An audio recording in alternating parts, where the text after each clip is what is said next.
미군이 베네수엘라 인근 해상에서 마약 밀수 혐의를 받는 선박을 공격해 4명이 숨졌습니다.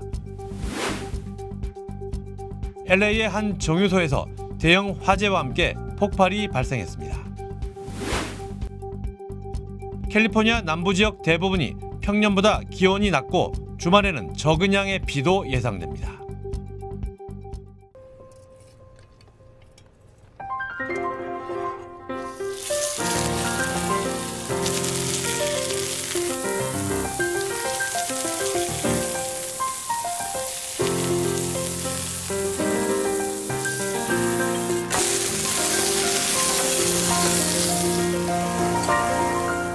도쿄와 서울을 거쳐 새로운 요리의 추억이 미국에서도 시작됩니다.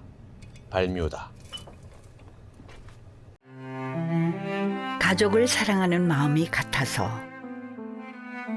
건강을 책임지는 마음이 같아서, 한인 사회를 아끼는 마음이 같아서 서울 메디칼 그룹과 한미 메디컬 그룹이 하나가 됩니다. 더 나은 한인 사회의 미래, 더 나은 의료 시스템을 위해서 사랑하는 마음으로 가족처럼 하나가 됩니다. SMG. 시청자 여러분 안녕하십니까? 한국의 개천절인 10월 3일 금요일 SBS 뉴스 시작합니다. 트럼프 대통령이 자신이 내놓은 가자지구 평화 구상안에 합의하라고 하마스의 최후 통첩을 보냈습니다. 또 이번 기회를 놓치면 누구도 보지 못했던 지옥이 펼쳐질 것이라고 경고했습니다. 최후 통첩 6시간 뒤 하마스는 인질을 모두 석방하겠다고 발표했습니다. 오늘 첫 소식 김범주 특파원입니다. 트럼프 미국 대통령이 팔레스타인 무장정파 하마스에게 가자지구 평화 구상안에 합의할 최종 시한을 통보했습니다. 트럼프 대통령은 SNS에 워싱턴 DC 시간으로 5일 오후 6시까지 합의해야 한다고 밝혔습니다. 우리 시간으로는 월요일 6일 아침 7시입니다. 트럼프 대통령은 하마스가 당장 모든 인질을 석방해야 한다면서 그렇지 않으면 이제껏 누구도 보지 못한 지옥이 펼쳐질 것이라고 경고했습니다. Hamas has an opportunity to accept this plan and to move forward in a peaceful and prosperous manner in the region. And if they don't, the consequences, unfortunately, are going to be very tragic. 이 최후 통첩 6시간 뒤 하마스는 온라인 성명으로 인질을 모두 석방하겠다고 발표했습니다. 단 팔레스타인 죄수들과 교환을 위한 현장 조건이 충족돼야 한다는 단서를 달면서 세부 사항을 논의하기 위해서 즉시 협상에 들어갈 준비가 돼 있다고 밝혔습니다. 트럼프 대통령이 시한으로 삼은 이틀 내에 협상을 마치고 인질을 모두 석방할 수 있는지 이 과정에서 트럼프 대통령이 시한을 더 늦출지는 지켜봐야 될 부분입니다. 하마스는 또 오늘 성명에서 무기를 포기할 것인지 가자지구에서 활동을 접을 것인지 등도 명확히 밝히지 않았습니다. 트럼프 대통령은 하마스가 자신의 제안에 동의하지 않으면 이스라엘이 공격할 수 있도록 전폭적인 지원을 하겠다고 공언한 만큼 앞으로 이틀이 사태의 큰 고비가 될 전망입니다. 뉴욕에서 SBS 김범주입니다. 연방정부 셧다운이 사흘째 이어지고 있는 가운데 오늘 예산안이 또 부결됐습니다. 공화당 지도부는 일단 정부를 다시 열고 향후 예산을 논의하자는 공화당의 요구를 민주당이 받아들여야 한다는 입장을 고수하고 있습니다. 민주당은 오바마 케어 세금 공제 확대를 연장하는 합의가 필요하다고 주장하며 이를 정부 재개 협상의 조건으로 삼고 있습니다. Unfortunately, Republicans have shown zero interest in even having a conversation. Republicans are being responsible. We're operating in good faith, and we're trying to get the Democrats to do their job, and they won't. 이번 주말에는 회의가 없고 의원들은 월요일에 다시 워싱턴에 복귀할 예정입니다. 이로써 셧다운은 최소 다음 주까지 이어질 전망이며 월요일까지 계속될 경우 역대 10번째로 긴 셧다운 기록을 세우게 됩니다. 미군이 베네수엘라 해안 인근 국제해상에서 마약 밀수 혐의를 받는 선박을 공격해 승선자 4명이 숨졌습니다.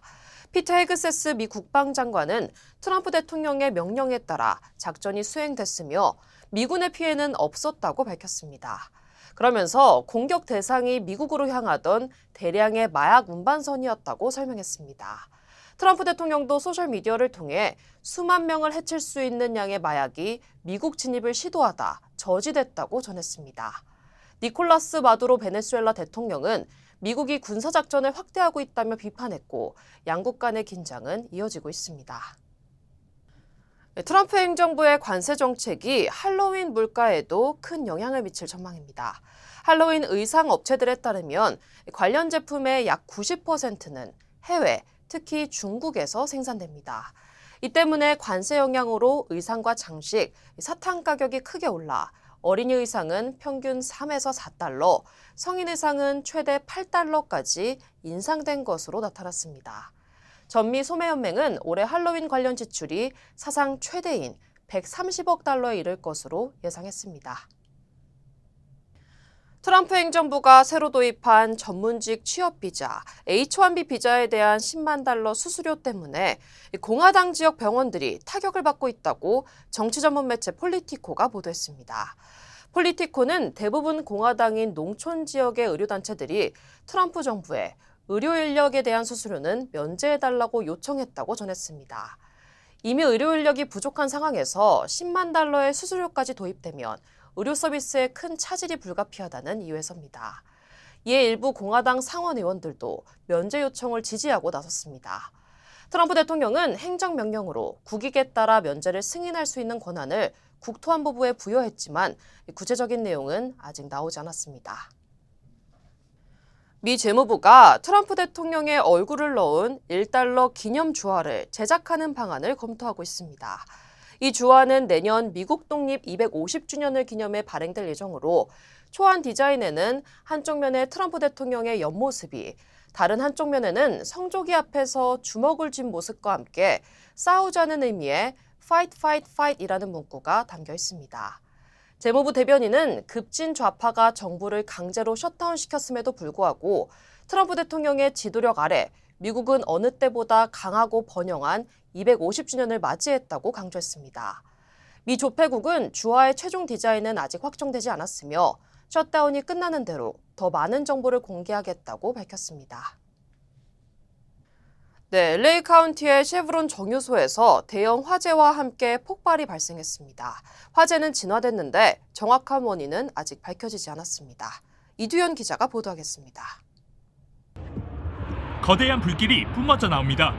멀리서도 보이는 불길에 주민들은 황급히 대피합니다. 마치 폭격을 맞은 듯 정유소 상공에는 붉은 화염이 치솟고 검은 연기가 하늘을 뒤덮습니다. 어젯밤 9시쯤 LA 국제공항 인근 엘세군도에 위치한 쉐브론 정유소에서 대형 화재와 폭발이 발생했습니다. Pulled it up behind the gas station here, and when I first seen it, it looked like a nuclear bomb going off, and I would say it was roughly at least 15 football fields wide. What it looked like to me. 폭발 직후 소방당국과 정유소 자체 소방대가 밤새 진화 작업에 나선 끝에 오늘 아침 대부분 불길은 잡혔습니다. 화재 규모가 워낙 커 주민들까지 불안에 떨었지만 인원 통제가 신속히 이뤄지면서 사망자나 부상자는 발생하지 않았습니다. 사고 직후 맨해튼 비치 일대에 한때 시인의 대피령이 내려졌으나 오늘 새벽 1시쯤 해제됐습니다. 공기질은 현재 양호한 상태로 보고됐지만 당국은 주민들에게 여전히 문과 창문을 닫아둘 것을 권고했습니다. 이번 화재의 원인은 아직 밝혀지지 않은 가운데 잔불 정리 이후 본격적인 조사가 이뤄질 예정입니다. LA에서 SBS 이도현입니다. 10월이 시작되면서 캘리포니아 남부 지역 대부분이 평년보다 기온이 낮고 주말에는 적은 양의 비도 예상됩니다. 낮 최고 기온은 대부분 화씨 70도대, 섭씨 20도대 초반이며 밤 최저 기온은 화씨 50도 후반으로 섭씨 10도 초반까지 떨어졌습니다. LA 카운티는 금요일 아침 흐리고 가벼운 이슬비가 내렸고 흐린 날씨는 주말에도 이어질 것으로 예보됐습니다. 다만 기온은 주말에 다시 조금 올라갈 것으로 기상청은 내다봤습니다. 14세 가출 소녀의 훼손된 시신이 자신의 버려진 차량에서 발견된 사건과 관련해 가수 데이비드가 할리우드의 유명 형사법 전문 변호사를 선임했습니다. 변호사 블레어 버크는 과거 하비 와인스타인과 린제이 로한 등을 대리한 바 있습니다. 또 경찰 기록에 따르면 지난해 2월부터 올해 4월까지 경찰은 숨진 소녀의 가족을 11차례나 방문한 것으로 드러났습니다. 지난달 8일 데이비드 명의의 버려진 차량 트렁크 안에서 14세 소녀 셀레스트 에르난데스의 시신이 발견돼 수사가 진행 중입니다. 경찰은 데이비드를 공식 용의자로 특정하지 않았으며 그는 조사에 협조 중이라고 밝혔습니다. 에르난데즈는 사망 당시 만 14세였고 경찰은 그녀가 발견되기 몇 주 전 이미 숨졌을 것으로 보고 있습니다. 저는 많은 한국인들의 제2의 고향 LA를 사랑합니다. 저는 한국인의 꺼지지 않는 열정과 서로를 향한 따뜻한 정을 존중합니다. 그리고 한인 사회와 함께한 시간이 자랑스럽습니다. 앞으로도 오래도록 함께 발전하기를 진심으로 바랍니다. I'm Richard Hoffman. Let me help you. 리처드 호프만 법률 그룹. 에이미입니다. 골프하면 피부를 포기한다 하시잖아요. 자외선 때문에. 저는 셀리온 GF7 플러스를 사용하는데요. 피부 재생 효과가 정말 최고예요. 그래서 언제나 깨끗하고 탱탱한 얼굴. 7가지 피부 세포 성장 인자에 세포 노화 억제 특효 성분 NMN과 PDRN까지 플러스. 사람을 아름답게 피부과학 셀리온 GF7 플러스. LAFC 손흥민 선수가 이번 주말 마지막 홈 경기를 치를 예정입니다. 오는 일요일 비모 스타디움에서 LAFC와 애틀란타 유나이티드의 맞대결이 펼쳐집니다. 체룬돌로 감독은 손흥민의 합류가 동료 선수들의 활약과 함께 팀 전체 성과로 이어지고 있다고 강조했습니다. I think it has to do more with the entire team. So with him and Denis and other players' work that they're doing to finish plays or to be successful becomes validated. 손흥민은 이번 홈 경기를 마친 뒤 한국 국가대표팀에 합류해 한국에서 브라질과의 친선 경기에 나설 예정입니다. 세계적인 팝스타 테일러 스위프트의 새 앨범이 발매되면서 전국 곳곳에서 구매 행렬이 이어졌습니다. 오늘 공식 발매된 12번째 앨범 더 라이프 오브 쇼거를 손에 넣기 위해 팬들은 대형 마켓과 음반 매장 앞에 긴 줄을 섰습니다. 특히 어제 뉴욕에서 열린 팝업 스토어에는 새벽부터 기다리는 팬들로 북적였고 이틀 동안 4,000명 이상이 방문했습니다. My favorite part was definitely like the feeling of getting inside for like after waiting 8 hours. Like it's just like so unreal. 테일러 스위프트는 이번 정규 12집 발매를 기념해 특별 영화 상영 이벤트도 선보일 예정입니다. 영국의 유명 패션 잡지 엘르가 여러 명이 찍힌 패션쇼 단체 사진에서 K-팝 스타인 블랙핑크 로제만 잘라냈다 거센 비난에 휩싸였습니다. 엘르 측은 뒤늦게 해당 사진을 삭제하고 사과했습니다. 곽상은 기자입니다. 현재 시간 지난달 29일 있었던 프랑스 파리의 한 명품 브랜드 패션쇼 현장. 영국 패션 잡지 엘르는 다음날 현장에서 모델 헤일리 비버와 헐리우드 배우 조 크래비츠, 영국 싱어송라이터 찰리 XCX가 함께 포즈를 취한 단체 사진을 공개했습니다. 당시 다른 사진들을 보면 현장엔 블랙핑크의 로제도 함께였는데 엘르가 로제만 드러낸 채 다른 3명만 보이도록 사진을 편집해 올린 겁니다. 당시 로제는 이 브랜드의 글로벌 홍보대사 자격으로 행사에 참석했습니다. 부주의함을 넘어 인종차별 논란까지 불거진 가운데 설상가상으로 현장에 있던 찰리 XCX가 로제 쪽만 어둡게 처리된 사진을 SNS에 올리며 논란은 확산했습니다. 비난이 빗발치자 엘르가 뒤늦게 사과에 나섰습니다. 오늘 문제의 사진을 삭제하고 대신 로제 독사진을 SNS에 올리며 고개를 숙였습니다. 최근 파리 패션위크 게시물에서 크기 조정을 위해 블랙핑크 로제가 단체 사진에서 잘려나간 것에 대해 진심으로 사과드린다며 누구에게도 불쾌감을 줄 의도는 없었다고 해명한 겁니다. K-팝 팬덤이 부당함에 대해서 목소리를 낼 수 있을 정도로 영향력을 키웠기 때문에 부채를 불러온 것이 아닌가 그렇게 생각하고 있습니다. 엘르 측은 인종차별 의도는 없었다고 해명했지만 편집진의 무지와 뒤늦은 사과에 대한 비판은 이어졌습니다. SBS 곽상은입니다. 주식회사 건영이 제안하는 한국 프리미엄 주거 라포르테 세종. 자연과 도시가 공존하는 얼반 네이처 라이프. 행정 복합 도시의 중심에서 누리는 저밀도 타운하우스. KTX, 제2경부등 광역교통으로 서울과 주요 도시를 빠르게 잇고 국제 비즈니스 허브로 성장하는 세종의 미래 가치를 품었습니다. 미주 교포 전용 분양 상담 지금 시작합니다. 라포르테 세종. 한국에서 머무는 집이 아닌 살아갈 집. 분양 문의 LNS 213-700-7414. Blood sugar, a crucial indicator of Blood sugar, weight control, the hidden battle inside us all. We have to make this work. Finally, the hope arrives. GL Pro, This will make history. not your average supplement, formulated to support natural weight management. Backed by science, powered by nature. GL Pro by 정관장. SBS가 추석을 맞아 실시한 여론조사 결과 이재명 대통령의 국정 지지도는 긍정 60%, 부정 36%로 나타났습니다. 내년 6월 지방선거 관련해 여당 후보 지지는 50%로 야당 후보 41%보다 오차범위 밖에서 많았습니다. 보도에 박하정 기자입니다. 취임 4개월이 되는 이재명 대통령의 국정 운영을 어떻게 생각하는지 물었습니다. 잘하고 있다가 60%로 잘못하고 있다 36%보다 24%포인트 더 많았습니다. 긍정평가인 국정 지지율을 이념 성향별로 세분해보면 중도층은 61%로 전체와 비슷했지만 진보층은 90%를, 보수층은 28%를 각각 기록했습니다. 연령대별로 보면 20대 이하와 60대 이상에선 긍정과 부정평가가 오차범위 안에 있었습니다.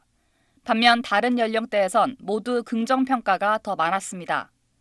국정 운영을 잘하고 있다고 답한 응답자 가운데 가장 많은 39%는 경제와 민생을 이유로 꼽았습니다. 이어 18%는 외교 통상, 16%는 소통 협치, 15%는 검찰, 법원, 방송 개편, 8%는 노동 복지를 긍정적으로 평가하는 분야로 들었습니다. 반면 부정평가 응답자의 47%는 검찰, 법원, 방송 개편을 이 대통령이 가장 잘못하고 있다고 생각하는 분야로 꼽았습니다. 이어 외교와 통상 27, 경제와 민생 17% 순이었습니다. 지난 6월 24일부터 26일까지 이뤄진 한국갤럽 여론조사에서 이 대통령의 국정 지지율은 64%였고 취임 100일 즈음인 지난달 9일부터 11일까지의 한국갤럽 조사에선 58%를 기록했습니다. 취임 이후 넉 달간 국정 지지율은 60% 선에서 등락하는 모양새입니다. 내년 6월 지방선거에 대한 의견도 물었습니다. 현 정부에 힘을 실어주기 위해 여당 후보를 지지해야 한다는 응답이 50, 현 정부를 견제하기 위해 야당 후보를 지지해야 한다는 응답이 41%로 오차범위 밖에 있습니다. 역대 선거에서 경합도가 높았던 수도권과 PK에선 어떨까?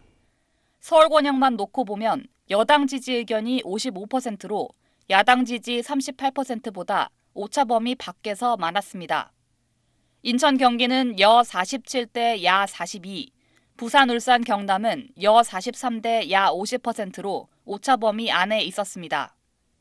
정당 지지도는 민주당 46, 국민의힘 26, 조국혁신당 3, 진보당 1, 개혁신당 4, 무당층 18%로 조사됐습니다. 이번 조사는 SBS가 여론조사기관 입소스에 의뢰해 지난 1일부터 2일까지 이틀 동안 무선 전화면접 조사를 통해 전국 유권자 1,000명의 응답을 얻었고 응답률은 12%였으며 표본 오차는 95% 신뢰 수준의 플러스 마이너스 3.1%포인트입니다. SBS 박하정입니다. 네, 추석 연휴 첫날 이재명 대통령은 북한 접경 지역을 찾아 실향민들을 만났습니다. 이 대통령은 남북 이산 가족을 위해 생사 확인과 편지 왕래를 북한에 요청하고 싶다고 언급하기도 했습니다. 강청환 기자입니다. 불과 2.3km 떨어진 북녘 땅이 한눈에 보이는 인천 강화 평화전망대. 이재명 대통령은 이곳에서 실향민들을 만났습니다. 명절에도 고향에 가볼 수 없는 그리움과 아픔에 위로를 건넸습니다. 기대 속에서 살다가 또 세월이 흐르고 지금은 뭐 조금만 더 견뎌보세요. 네, 노력하고 있습니다. 네. 이 대통령은 남북관계 악화로 이산 가족의 교류마저 끊긴 건 정치 탓이라고 말했습니다. 한때는 이산가족 상봉도 하고 소식도 주고받고 그랬는데 이제는 완전히 단절돼 버린 상태가 저를 포함한 정치인들의 또 정치의 부족함 때문이다. 남북 이산 가족의 생사 확인, 편지 교환 등 최소한의 소통은 반드시 이뤄졌으면 좋겠다면서 북한에도 이런 조치를 인도적 차원에서 고려해 줄 수 있으면 좋겠다는 이야기를 꼭 전하고 싶다고도 덧붙였습니다. 이산가족들이 생사 확인이라도 하고 하다못해 편지라도 주고받을 수 있게 그렇게 해주는 것이 남북의 모든 정치의 책임 아닐까. 이 대통령은 지난달 24일 유엔 총회 기조연설에서 교류, 관계 정상화, 비핵화를 뜻하는 END 이니셔티브란 한반도 평화 구상을 천명했는데 남북 이산 가족과 관련한 인도적 사안들을 고리로 구체적 교류 방안을 북한에 제시한 걸로 풀이됩니다. 이 대통령은 이후 강화도에 있는 아동 양육시설을 방문했고 근처 전통시장에서 대통령실 직원들과 식사를 함께했습니다. 이어 서울 중구의 경찰 지구대로 이동해 추석 연휴에도 근무하는 경찰관들을 격려했습니다. SBS 강청환입니다. 정부 세종청사에서 국가전산망 복구 업무를 담당하던 행정안전부 공무원 한 명이 스스로 목숨을 끊었습니다. 경찰은 숨진 공무원이 이번 국정자원 화재 수사와는 무관하다고 설명했습니다. 보도에 박세용 기자입니다. 국가정보자원관리원 화재 이후 정부 전산망 복구 업무를 담당해온 직원 A씨가 어제 오전 10시 50분쯤 정부 세종청사 중앙동 화단에서 숨진 채 발견됐습니다. 전자정부 업무를 총괄하는 핵심 부서인 디지털 정보혁신실 소속 4급 서기관이었던 A씨는 추석 연휴에도 정부 전산망 복구를 위해 건물 14층 사무실에 출근한 상태였습니다. 이번 화재로 국정자원 관계자 1명을 포함해 4명을 입건한 경찰은 숨진 A씨가 참고인 조사나 수사 대상자로 고려된 적은 없다고 설명했습니다. 행정안전부는 고인의 명복을 빌며 사고 수습에 최선을 다하겠다고 밝혔습니다. 현재 국가정보자원관리원에는 시스템 복구를 위해 공무원과 전문 인력 800여 명이 투입된 상황. 하지만 피해를 입은 전체 647개 가운데 정상화된 시스템은 128개에 그쳐 복구율은 19.8%에 머물고 있습니다. 정부는 이번 추석 연휴에 복구 속도를 최대한 끌어올리겠다고 강조했습니다. 이번 7일간의 연휴를 정보 시스템 복구의 골든 타임으로 삼아 비상한 각오로 복구의 속도를 높이도록 하겠습니다. 사고 원인 규명을 위한 경찰 수사도 속도를 내고 있습니다. 경찰은 업무상 실화 혐의를 확인하기 위해 압수수색을 통해 확보한 배터리 로그 기록 등을 정밀 분석하고 있습니다. 또 배터리 이전 공사에 참여한 관련 업체의 사업계획서 등도 함께 확보해 작업 시 안전수칙을 제대로 지켰는지 확인하고 있습니다. SBS 평광현입니다. 유대교 최대 명절을 맞아 영국에서 유대인을 상대로 한 흉기 테러가 벌어졌다고 어제 전해드렸는데요. 지금까지 2명이 숨졌고 3명은 중태입니다. 다른 지역에서도 가자지구 전쟁을 규탄하는 반이스라엘 분위기가 확산하고 있습니다. 파리에서 권영인 특파원입니다. 건물 출입구에 차량 한 대가 처박혀 있고 마당엔 사람 한 명이 쓰러져 있습니다. 총을 겨눈 경찰은 주변의 시민들에게 현장에서 떨어지라고 소리칩니다.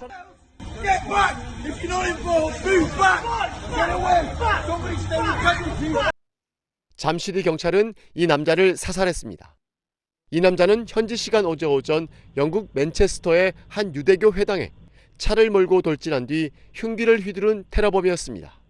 시리아 출신 35살 알샤미로 지난 2006년 영국 시민권을 취득했습니다. 30대 남성 2명과 60대 여성 1명도 이번 테러에 관여한 혐의로 경찰에 체포됐습니다. 이번 테러로 지금까지 2명이 숨졌고 4명이 다쳤는데 부상자 4명 중 3명은 중태입니다. 어제는 유대교 최대 명절인 욤키푸르, 속죄일로 많은 신자들이 회당을 찾아 예배 중이어서 자칫 대형 인명피해로 이어질 뻔했습니다. 영국 언론은 가자 전쟁에 불만을 품은 급진 이슬람주의자들의 소행일 가능성을 언급하고 있습니다. This is not a new hate. This is something Jews have always lived with. We must be clear. It is a hatred that is rising once again. 이런 가운데 이스라엘은 구호품을 싣고 가자 지구로 향하던 국제 구호선단을 납포하고 활동가 수백 명을 구금했습니다. 이 가운데는 한국인 활동가 1명도 포함되어 있습니다. 인도적 목적의 구호 선박까지 납포하자 반이스라엘 시위는 유럽 전역으로 번지고 있습니다. 아시아와 남미 여러 정부도 이스라엘을 강하게 비판하고 나선 가운데 극단적인 반유대주의 확산에 대한 우려도 커지고 있습니다. 파리에서 SBS 권영인입니다. 앞으로 비행기 타실 때 기내 위생에도 조금 더 신경 쓰시는 게 좋겠습니다. 감염병이 발생한 국가에서 한국으로 들어가는 항공기 10대 가운데 1대꼴로 병원균이 검출됐습니다. 박찬범 기자가 보도하겠습니다. 항공 여행객들은 기내 위생을 어떻게 생각할까? 더럽다라고 생각한 적은 없는 것 같아요. 밥 먹을 때는 물티슈 주시니까 닦고 먹기는 하거든요. 질병관리청은 콜레라 같은 감염병이 발생한 아시아나 아프리카의 일부 국가들에서 국내로 돌아온 항공기들 가운데 무작위로 정기 위생 검사를 합니다. 검사 결과를 입수해 살펴봤습니다. 2023년엔 767편을, 지난해엔 1947편을 검사했는데 병원균이 검출된 항공기는 각각 88편, 195편이었습니다. 검출률이 10%를 넘는 겁니다. 조금은 있을 수 있겠다 싶었는데 좀 높다는 생각도 드네요. 검출된 병원균은 대장균 4종과 장염 비브리오균, 살모넬라균 등입니다. 검출된 곳은 기내 화장실과 좌석 앞 접이식 테이블 등이었습니다. 항균 기능이 있는 티슈라든지 소독용 물티슈를 통해서 자주 손이 갈 수 있는 그런 부분들은 좀 소독을 하고 비행을 하시는 게 좋을 것 같습니다. 기내 위생 검사의 대상을 확대할 필요가 있다는 지적입니다. 항공기는 주요 감염병의 가장 확실한 통로입니다. 감염이 일어날 수 있는 부분은 그 기내 조리 구역이라든지 더 있습니다. 그래서 그런 것들을 포함하는 게 중요해 보입니다. 검사에서 병원균이 검출되면 소독 조치가 뒤따라야 하는데 비행 일정 등을 핑계로 일부 항공사가 이를 따르지 않아서 소독 이행률은 70%대에 그쳤습니다. 현재는 치사율과 감염률이 높은 일부 병원균이 검출된 경우에만 소독을 강제할 수 있기 때문에 법 개정이 필요하다는 지적도 나옵니다. SBS 박찬범입니다. 강드림재단이 한인타운의 32개 단체에 기부금을 전달했습니다. 각 지역 주요 한인사회 소식 이원정 기자입니다. 오는 토요일 LA 한인타운에서 미 여권 신규 발급과 갱신 서비스를 받을 수 있습니다. 지미 고메지 연방하원의원은 오전 9시부터 오후 1시까지 여권 신청과 갱신 서비스 행사를 진행하며 현장에는 한국어 통역사도 배치돼 영어가 불편한 한인들을 도와줄 예정이라고 밝혔습니다. 이번 행사에 참여를 원하는 주민들은 고메즈 의원실 웹사이트에서 사전 예약해야 합니다. 강드림재단이 지역 봉사단체를 지원하는 나눔 행사를 개최했습니다. 강드림재단은 총 32개 단체에 기부금을 전달하며 내년부터 나눔 행보를 더욱 확대한다고 밝혔습니다. 재단은 내년에 지역사회 봉사단체 지원 확대와 장학금 금액 증액, 해외 다목적 강당 건립 사업 등을 추진할 계획입니다. 이번 주말 옴니카드 구입과 충전 서비스가 중단됩니다. 메트로폴리탄 교통공사는 옴니의 성능 개선 작업으로 인해 오늘 밤 10시부터 일요일 저녁 7시까지 카드 구입과 충전 서비스를 중단한다고 발표했습니다. 달라스 한인회가 한인회장 선거에 본격 돌입했습니다. 한인회는 제40대 한인회장 선거를 시작한다며 달라스 지역에 5년 이상 거주하고 미국 시민권자나 영주권을 소지한 한인들이 대상이라고 밝혔습니다. 이 후보자 등록 마감은 오는 11월 10일 오후 5시까지며 경선일은 오는 12월 1일입니다. 30대 한인 남성이 연쇄은행 강도 혐의로 중형을 선고받았습니다. 연방법원 텍사스주 동부지법은 지난 2022년 11월과 지난해 4월 플라워마운드와 푸이스빌 지역의 은행에서 권총으로 직원을 위협한 후 현금 $10,000 이상을 강탈했던 허모 씨에게 징역 71개월을 선고했다고 밝혔습니다. 허 씨는 지난 2023년 6월 은행 강도 사건에 연루돼 이미 징역 57개월을 선고받은 적이 있습니다.